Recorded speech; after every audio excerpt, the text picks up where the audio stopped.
Hi, it's Winton Churchill with the Barefoot Consultants, and I'd like to welcome you to our Friday Facebook Q&A.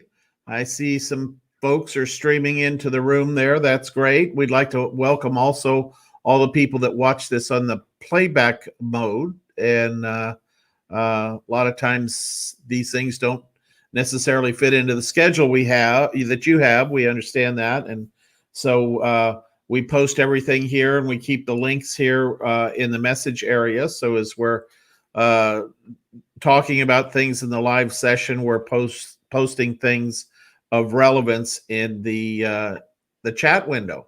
So it always is fun to see where people are checking in from. Let me know in the chat window, number one, if you can see and hear me okay, and number two, where you're from. So just pop that in the chat window. That'd be great. Make sure this is all connecting. We're using a system called StreamYard, which I don't know, we've been using for a couple months, but they update it from time to time, and which is a good thing. But it means that it's a little bit different when they update it. So a few things to figure out every time, and lots of good stuff they're adding to it. Makes it a lot easier for me. And so there we go. Let's see. There's Robert. How you doing from Roatan? Good to see you there. Excellent. Okay, where else are people from? Just pop it in the chat window, and like to see what's happening there. Oh, Mary, hi, how you doing? So you were on our Tuesday night call, if I'm not mistaken. Pretty sure you were there. Yes, good to see you. Excellent. Okay. All righty. So one of the things we're going to get into is we're going to take a look at some of the questions we had on our Tuesday night call, because that's a great place. And I see Monica's coming in from Portugal. Very good. Thank you, Monica. Appreciate that. Excellent. All righty. And let me just get over to my question and answer sheet. Lots of interesting questions came up. One of the questions that came up is there is what has been termed an anti-freelancer bill in the state of California. It was crafted last year. It went into effect on January 1st of this year, and it was very poorly written.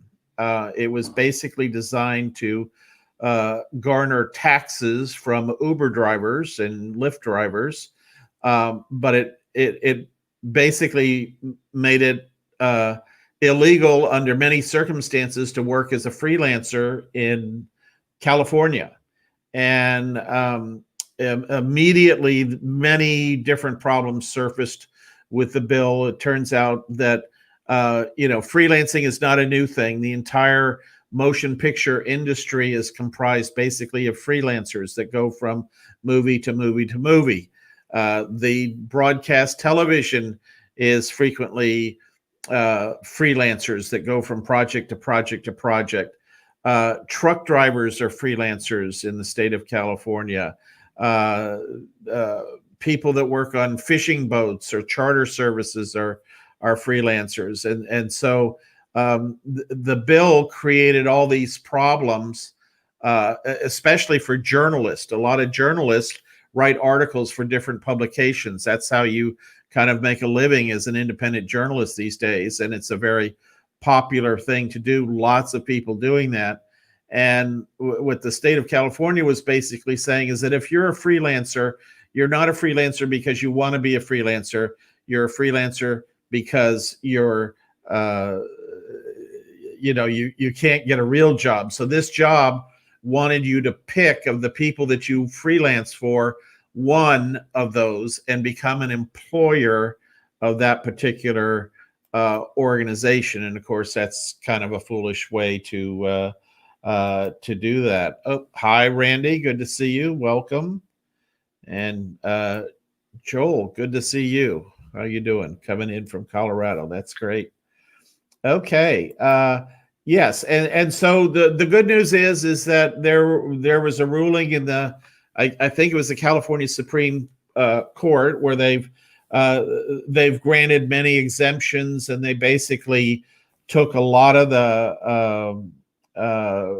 the stuff out of the bill, and they're rewriting it to make it make sense in a way that doesn't cripple the economy of California like everybody else. There's about a third of the people that work in California, in the adult workforce, are working as a freelancer at times. They may have a day job and then they work as a freelancer. So this is a very widespread phenomenon. It gives businesses lots of great flexibility in how they run their business, especially as we're coming out of this recovery. So it's a very, very positive thing, very necessary tool that the business owner or the organization can use to help balance their workload as they come back into the in the post-pandemic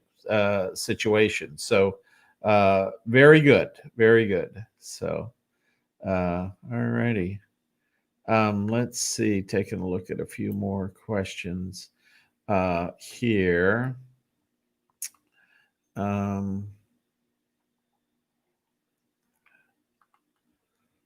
Let's see. One thing we talked about after the call is this idea of working as a freelance writer, editor, or proofreader. One of the concepts is this is a very good place for people to get started online. And the reason is a lot of people coming out of what I would call white collar jobs have very good skills in writing and proofreading and editing. I worked in a number of different companies over the years and never had the official capacity of doing editorial work or proofreading or anything like that. But somebody was always handing me something and saying, hey, take a look at this. Do you see any mistakes, or would you change anything, or, what would you do differently, or that kind of thing, or asking me to write an article about something that was going on internal to the company that might be published in a little newsletter or something like that. So lots of different situations where a lot of us, 20-30% of our day is basically writing stuff. So we have good writing skills, but how do you break into these freelance networks? So we talked about that for a period of time. And what I'll do is I'll put the video where we talked about that in the link here in just a moment, because I have to go to a different place to do that. But it was about an hour. I talked about a product that we have that's called the Beginner's Guide for writers, editors, and proofreaders. So it's for people that have good skills. They want to learn how to take that and apply it to the networks. Let's see, what else did we have here?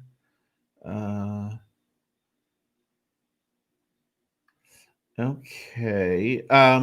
Yeah, we had a question on somebody that needs help on narrowing down the jobs, the work history they put into their profile, as they have had several long careers with long-lasting jobs, but they've been in varied fields, and a lot of us are like that. I know that my very first sort of high school, college jobs were working in a grocery store, on summer breaks and that kind of thing.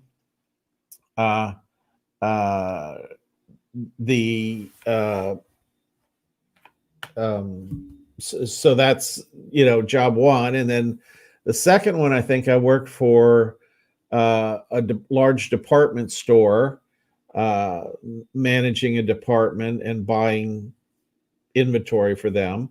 And then I worked for a major transportation company, Ryder Systems in Florida, which has um, they rent the yellow trucks that go all over the United States, and eventually wound up in the computer field, and wound up working on a lot of primarily aerospace and defense projects. And so lots of different experiences from lots of career. And what we know about that is that usually if you've got work history, it doesn't really matter. You typically want to feature always the most relevant information, but you could feature 5 different jobs. Like you may have had 5 different jobs in 5 very different industries, but every day writing with customers, communicating with clients or prospects, or handling customer service complaints or something like that, all involved writing. So it's not so much which organization you pick to include there. It's more about which job skills you feature, because the freelance buyer reading your profile wants to really focus on those job skills. That's what they're looking for. So that's a way to look at that, is focused on the features. You did, for example, proofreading. You may have organized certain projects that had a theme throughout that. Maybe you, like I did this at several different companies. I was involved in the organization of trade shows and never had the title trade show manager. It was never a huge part of my the work I did in a year, but at different companies under different circumstances, I was always involved in our trade shows and conferences and that kind of thing. It may have only been one a year or two a year, but that was kind of a theme, and that's the sort of theme that you might want to develop there. And so I see Mary's got a question here. Let me take a look at it. Missed the steps you gave on how to search past recordings. Yes, I can show you that. Let me pop that up 1 second. It'll take me just a second to get this going here. And I gotta make sure that StreamYard works the same way it used to with the screen sharing here.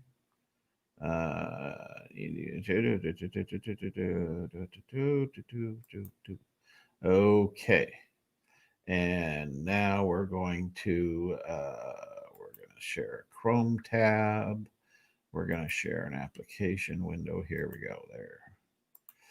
All righty. So for those of you that are in our programs, you'll see that we provide the freelance webinar playback. So on Tuesday nights, we do that live, but then everything we talk about live on the call winds up on this this page here. And in fact, I need to refresh this because I think we've got the most current one from September 1st. So we have the video recording of the most recent webinar. So this one went on for, usually they're about an hour, something like that, hour and 15 minutes. So this one's a little bit longer. And you'll see that what I'm doing here is I'm moving the slider down the screen.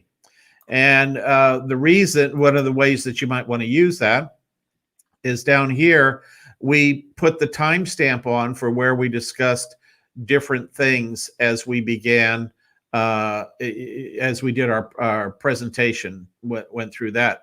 So if you want to see the section on that Pam Flory did, talking about editing jobs on Upwork, you go to the 19-minute mark. So you come up here and you click on this and you roll this out to about 19 minutes there, and you'll see that that's where it begins with Pam talking about that. Now, some of this it's a little bit, the timestamps are pretty good. They're very close. but you might see a little bit of variation, 5 seconds one way or the other, depending on what you're doing. So you have all the timestamps there. Then we have the keywords. This is a way that you can search, for other information related to that. And then now we're providing these artificial intelligence generated transcripts, and these transcripts are very useful. Again, they have the timestamps on there, and you can just open this. It's a Word file, so you just open it up, or a PDF file, and you can take a look at it. And so if you see something in the text that you want, you can go back and listen to it as well. Or if you're just reading the document, because we all know that you can read something faster than you can listen to it. And a lot of us do skimming, so we're not reading things that we're not interested in. So it's a great way to look and see what the material was, and do that. So just know that you can do that because it's artificially intelligence generated. There's no human that sits there and listens to the call and types it. That's the most accurate way, although it's the most expensive way. What we do with this is we send it to a company that does artificial intelligence translation or transcription, and it comes back to us. And it's usually extremely good. It makes complete sense. Every once in a while, something will be a little bit off, and that's when you can go back to the video. Can't make sense out of it, and you can listen to actually what was said. We had an article of the week, and so that's where this is as well. Click on the article to see what article we talked about. Usually in our presentations, we talk about different things, and we provide the links here in the playback so you can get to those. And then, of course, we put in all the links to our various websites and social media and the private Facebook group and those kind of things. We've just recently opened a store so people can get their Barefoot Consultants coffee cup and do that. And then we find a number of commonly used links for Upwork and some Upwork training and that kind of thing. So let me see. Does Mary, does that answer your question? Does that get us there? Let's see.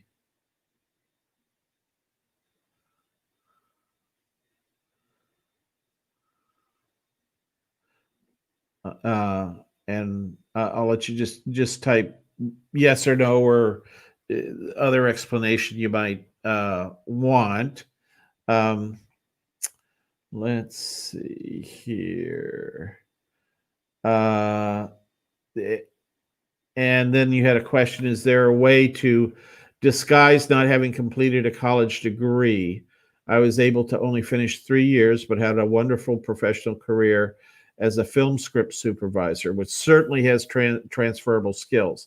And that's a very good point, Mary. Yes, a college degree matters much less than you would think on a freelance network. Buyers on a freelance network are looking more for skill sets and experience is generally interpreted as more favorable. They would rather hire somebody that had good skill sets in a certain area, that had, 10, 20, 30 years working in a career, than they would hiring somebody that's just out of college that might has a master's degree in English.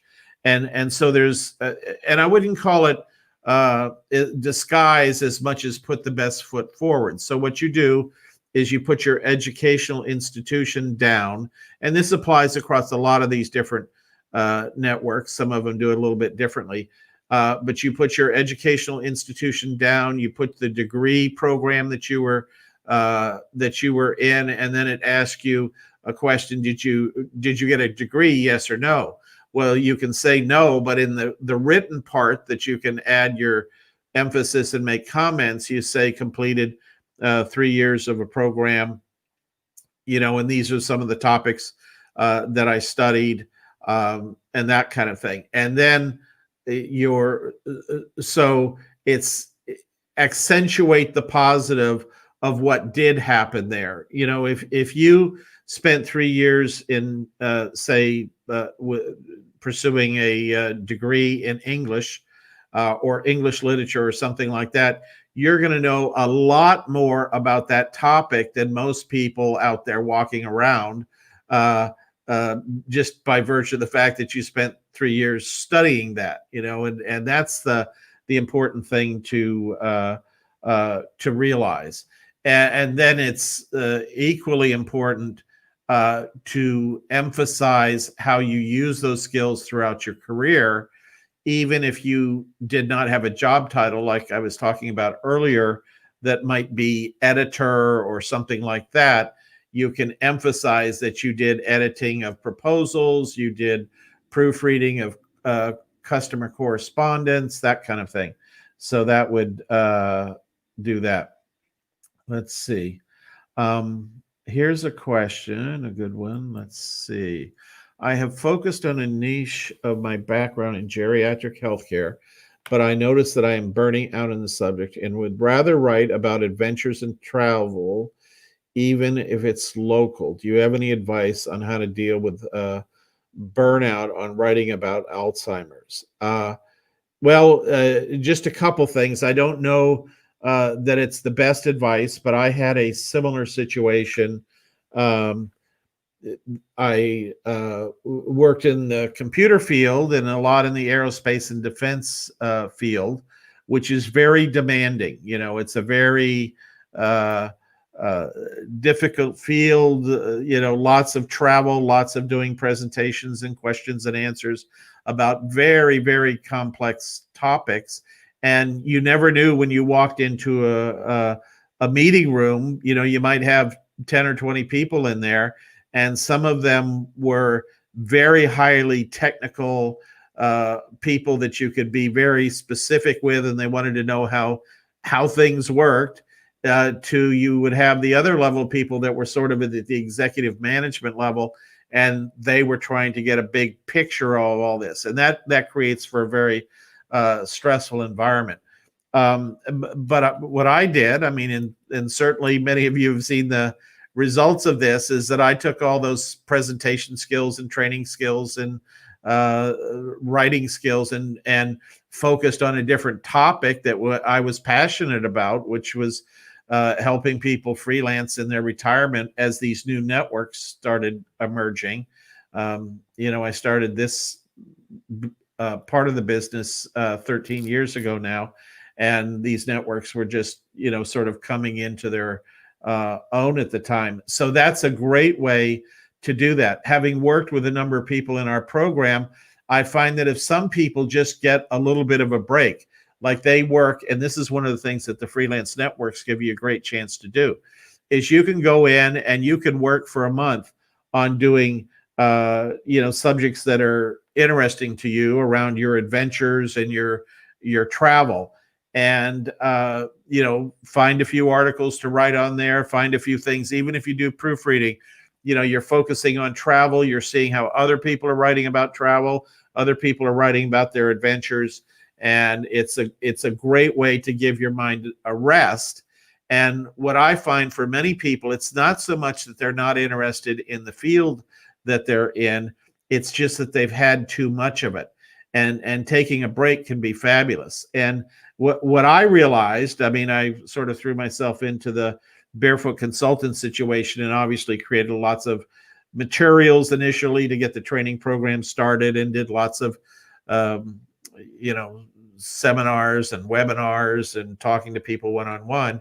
And as time went on, I find that I still have a tremendous interest in the aerospace world, and we live in an amazing time now with lots of things happening in space that weren't happening for a while. So I find that I'm very focused about that, but I'm and I enjoy paying attention to it, and that sort of thing. I don't have kind of the resentment that I may have had when I had that it all was all I'd been doing for 15 years prior to to starting my business. So just a thought, my English mother-in-law had this saying that a change is as good as a rest. And if you change up something, you can, and you get away from that a while, you might find yourself going back to that, and that's a possible way to do that. The other thing is you certainly could talk about, if you want to do travel writing, you could talk about travel writing and managing a situation where somebody has Alzheimer's, and whether it's traveling with them or whether it's taking care of, making sure they're well taken care of while you're traveling. There's a pretty deep well there, I can imagine, of expertise that you might have. And so that would be my recommendation. And the answer could be, yes, I never want to talk about Alzheimer's again, or it could be, yeah, maybe let me get away from it. Let me write some travel articles. Let me write some adventure articles.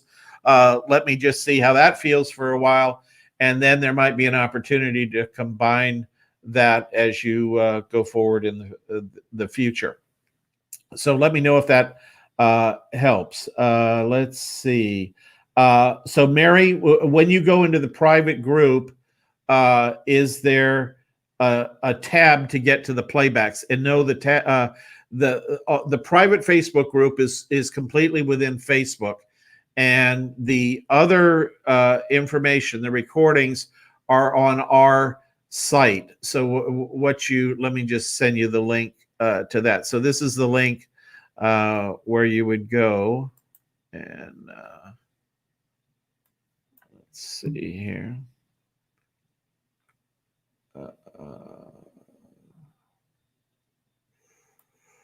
And this is a subscriber only link, but I know you're a member of our program, so you'll have access to that. If you're listening to this and you haven't purchased one of our programs as yet, this is you won't be able, you'll be able to go to this link, but it'll ask you to log in, and of course you don't have a login, but that you're welcome to head over to any one of our over to our website, basically right here. I'm just putting that in the thing, and you can see the products up at the top there, and purchase those, and pretty much with the products that you purchase, you get a year in our membership program. So that ought to get you going. And Mary, if you have any problem logging in or anything, which you shouldn't, we've got a fabulous new system that we switched to about 2 years ago, and it really makes it a lot easier for the people that we work with to kind of, reset their own link and that kind of thing. It's very easy to get you going again. So that will do that. All righty. Let's see what other questions we have here.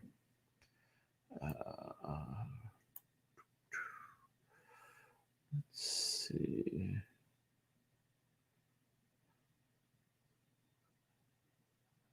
Here's one question about profiles. This person says that a lot of people have a lot of experience. How do you trim the experience to a short profile? This is very simple, but it really draws attention to the difference between a resume and an online profile on a freelance network. Resumes tend to be more comprehensive. When you're interviewing for a job, whether you're walking in or interviewing virtually, the person that's interviewing you, especially the higher up the job is, they want to get a snapshot of the totality of your background. Working online as a freelancer is different. The person that is going to hire you wants to know specific things about the skills that they need of you. They don't want to know everything about your background and the complete chronology and that kind of thing. So what we suggest doing is only elaborate on the skills that you exhibited in your various employment history. You know, if you write up your employment history at any one company, it would probably be fairly lengthy. You might be featuring, you know, 5 different skill sets, but usually in the online networks, you want to start working with 1 or 2 specific skill sets. So you narrow your previous experience in those companies down to those 2 skill sets. You know, you may have a skill set that you don't want to do work in that area, just doesn't make sense. And so that's how you narrow it down. You want to focus in your profile only on things that relate to the skills that you want to use and sell as a freelancer working online. So hope that helps. And here's a question. I think, Mary, you may have asked this, and it's a very good question. And it there's a couple different answers to it, or a couple different aspects to it. Let me just open this up. So more this question on proofreading.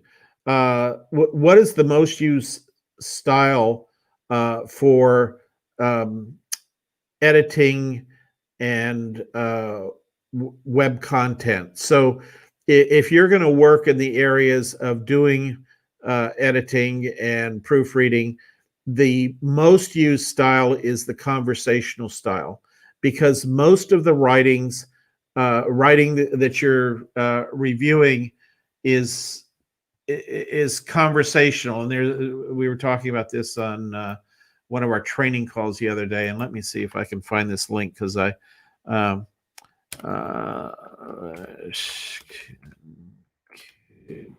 so what most people don't realize is that that when people are on the web, you know, and if you think about this, most of the writing that you're doing is going to show up on the web somewhere. You know, it's going to be in a press release, it might be an article, it might be a blog posting, that kind of thing.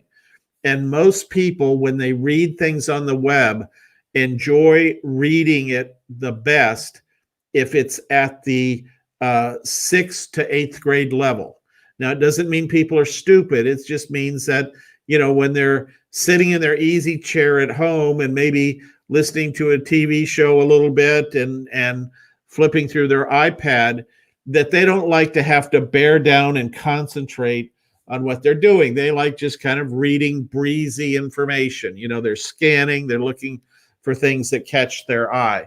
And there's this thing, and Mary, by virtue of your background, you probably know all about this. It's the Flesch-Kincaid readability test. And I'm going to pop this into the link here. Let me get over to that.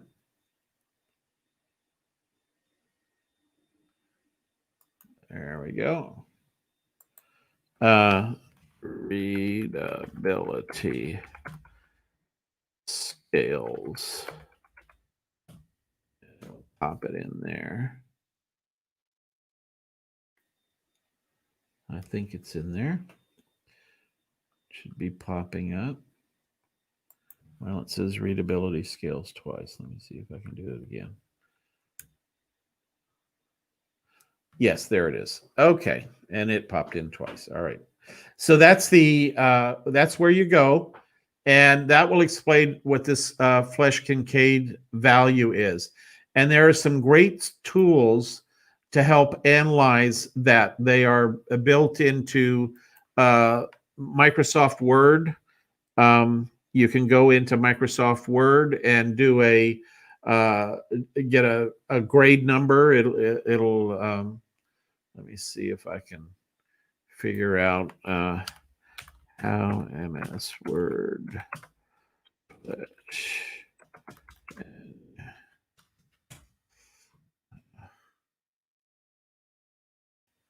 Okay, so here we go. I will share this this screen here.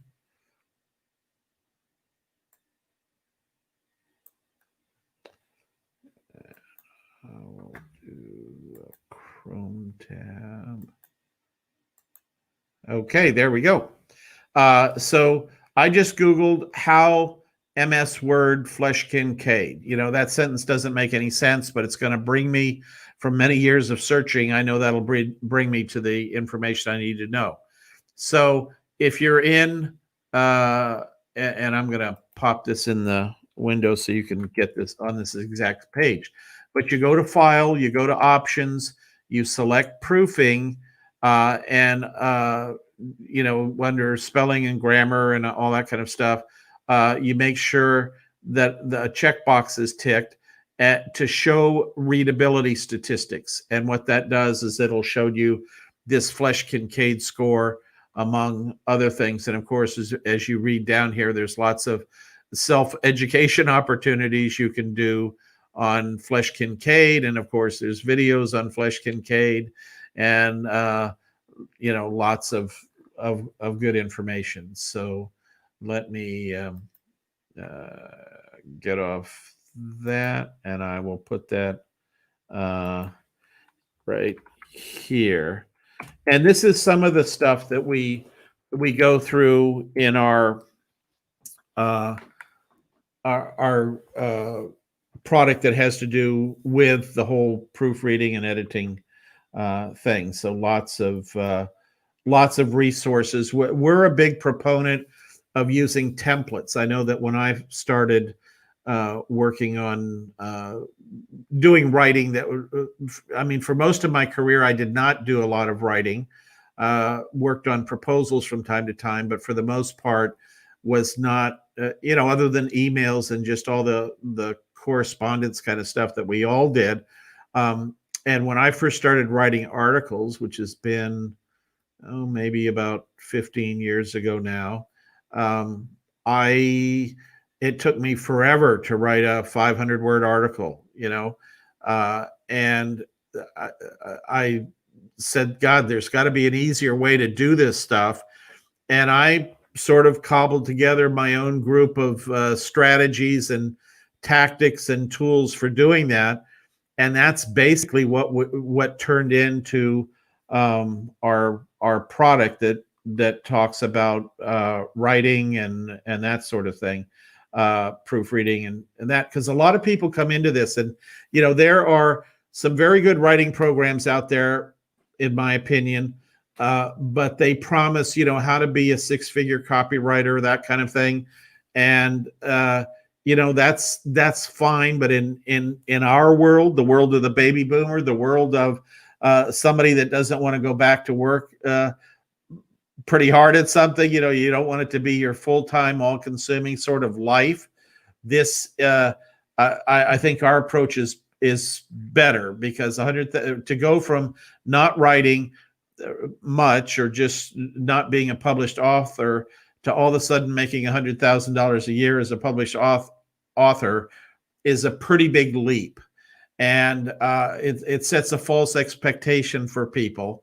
And I don't like to think of people having that false expectation, because a lot of people have writing skills, doing simple jobs and building their skills on simple assignments in the freelancing realm that really give them the opportunity to run along there and see how far they can go. $100,000 is kind of a false promise. You might get to making $100,000 as a writer and hate the kind of writing that you're doing. I've run into writers like that, and journalists and people like that. They just, they just can't hardly write another word because they're just so sick of it. So a lot of what we're about is going out and setting realistic expectations, finding things you want to work on, and then moving in that direction. And it does bring to mind, because one of the things that was very helpful as I started writing is I had quite a background in photography, of doing it, in the past, for a time as a professional sort of rock and roll photographer, but mostly as as an amateur, as I was growing up as a kid, and then in my adult years, mostly family photos and vacation photos and that kind of thing. and wonderfully through this business that I created, I've been able to use a lot of photography now in the business and the website a lot. And I know that Robert also has a tremendous background in photography, and when you can write and you can use your photography to enhance that writing, that really makes you valuable to editors and owners of websites and that kind of thing. And so that's a really great thing. And in fact, Robert, if you want to drop your link, I would very much welcome the opportunity for other people to see the kind of underwater photography you do. So if you're comfortable with dropping your link into the chat window there, I'm sure a lot of people would like to see that and just see the kind of stuff that you're able to do. And then I can't see the name, but I see, yes, it's true. It's been, this person has been writing since January, and it takes me forever to write an article, which is to a degree why you burn out. And yes, it would be easy to burn out because for me, what this, there's Bob's website there. You can pop it open. Yeah, for me, the organization part is what makes writers crazy. You know, you're always thinking, how should I start this? What should I say? Am I saying too much? Am I saying it the right way? Am I making it easy enough for people that don't know a lot about this topic? That kind of thing. And one of the things that we're a big proponent of is templates. And templates help organize you. And in fact, let me see if I can call up a PowerPoint. This is part of the presentation that I did the other night. Let me see. Oh, I thought I had it open here. Let me just grab it.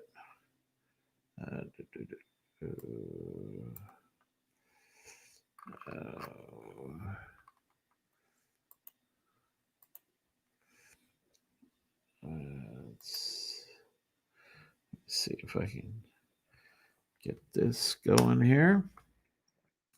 So I think I've just about got it. So we'll punch the screen share button here. And we will share the application window. I think that's it.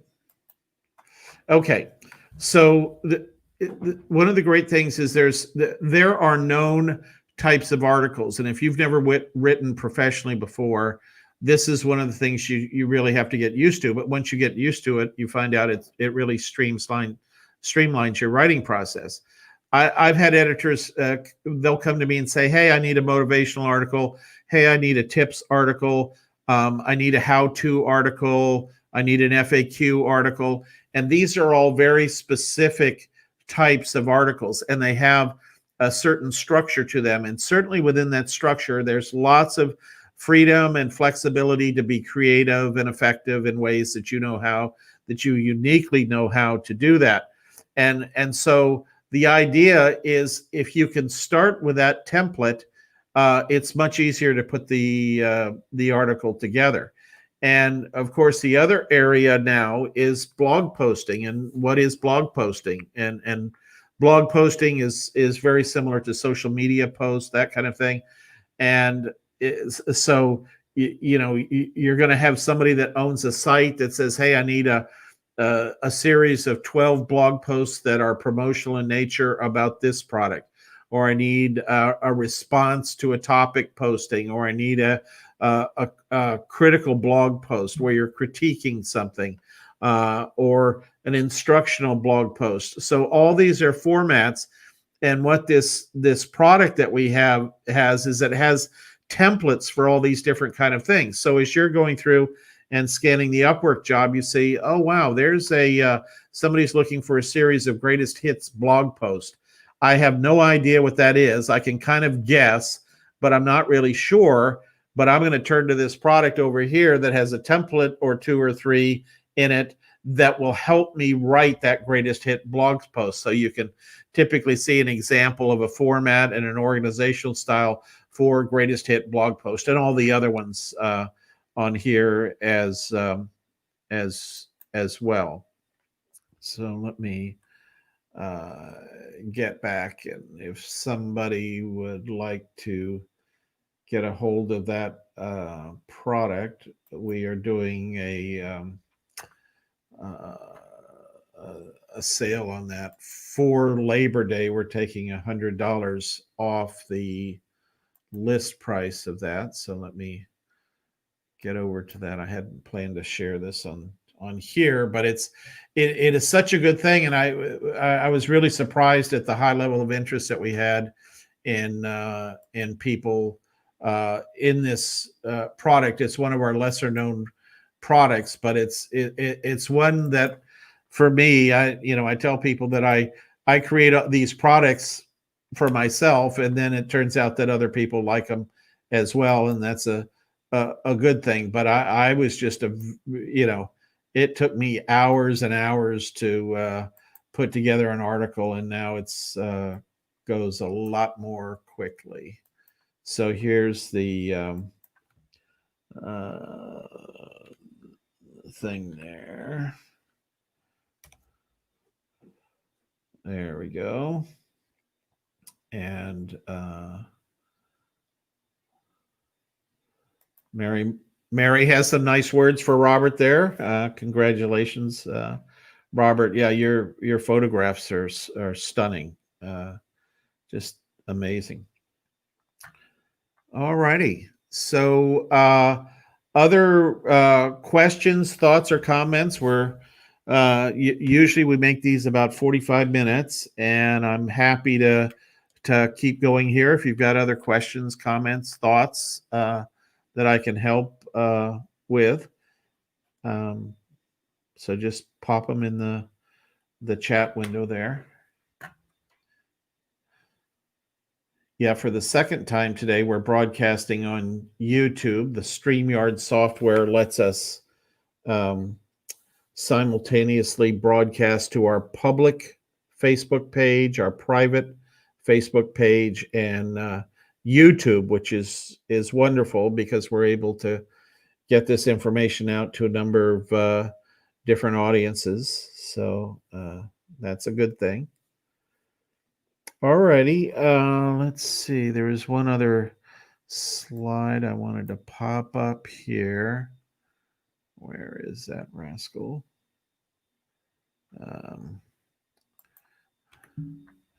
And for those of you that are in our programs, one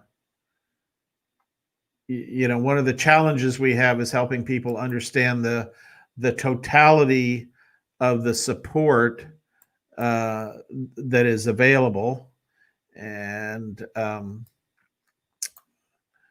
just created a slide recently that a number of our members found popular.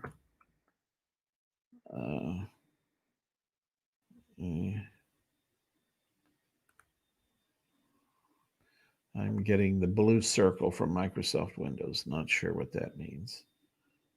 Might pop something up here. Oh, not so much.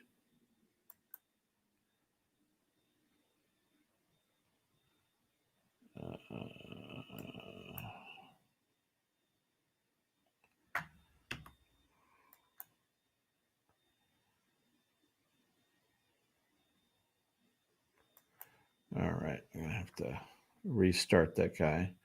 But the point is, as you're getting started freelancing, I guess one of the things that I've realized over the years I've been doing this is that everybody's freelancing business is going to be different, and that is really a good thing. Let's see, I'm seeing a message here that chats aren't showing up. I think that might be a screen configuration thing, because I'm seeing the chats on our pages as they show up here. So play around with your configurations or type into the Facebook help can't see chats, and they should come up. And certainly when this call is over and it posts the recording of it, you'll be able to see all the chats and all the links that we've talked about here. Let me pop into this slide right here, and we're gonna shift. There we go. Okay, I can see it now. You'll be able to see it in just a second.